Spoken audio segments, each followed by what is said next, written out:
Open with pizzazz. Open with a story, perhaps. If you are talking about airplane design, speak of the moment a pilot friend of yours was suspended mid-air, attempting to land, when all of a sudden he felt the engine stutter and talk about how the story makes clear the desperate need for attention to certain details when planes are constructed in the first place. The more personal the story, the better. Your audience will want to know what happened to that one poor soul that hung in the balance between success and failure. Your audience will want to know if that one child got the present she been hoping for Christmas. Your audience will feel that one mother's pain. Tie the audience into the tale. Make your message about one life that you can make matter to your audience.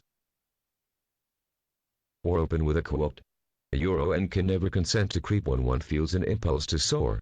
By Helen Keller, stimulates the imagination of the audience and heightens curiosity, since nobody knows if what to follow will be a figurative exploration of human potential or a technical discussion of aircraft mechanics. Startling statistics also do the trick. How many children die each year of AIDS? How small was the firefighting budget last year in comparison to that for the Commerce Division? Once you have drawn your audience in, you can tell the audience what you will be speaking about.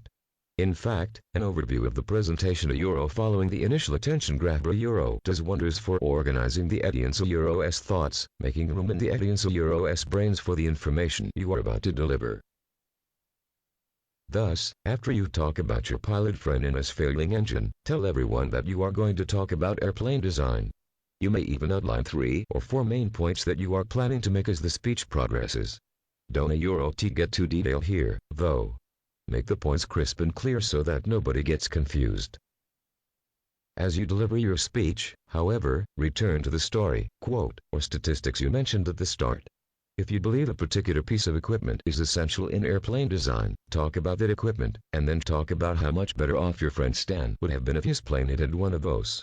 Repeat the quote once or twice in relevant sections of your speech. If you got the calculations, talk about how a certain intervention can cut troubling statistics in half if properly employed. Of course, there are other ways to open a speech that work well, too. You might, for example, start off with a particularly insightful observation of your own. I have been thinking followed by a flash of brilliance, introduces a decidedly conversational, yet enlightened tone.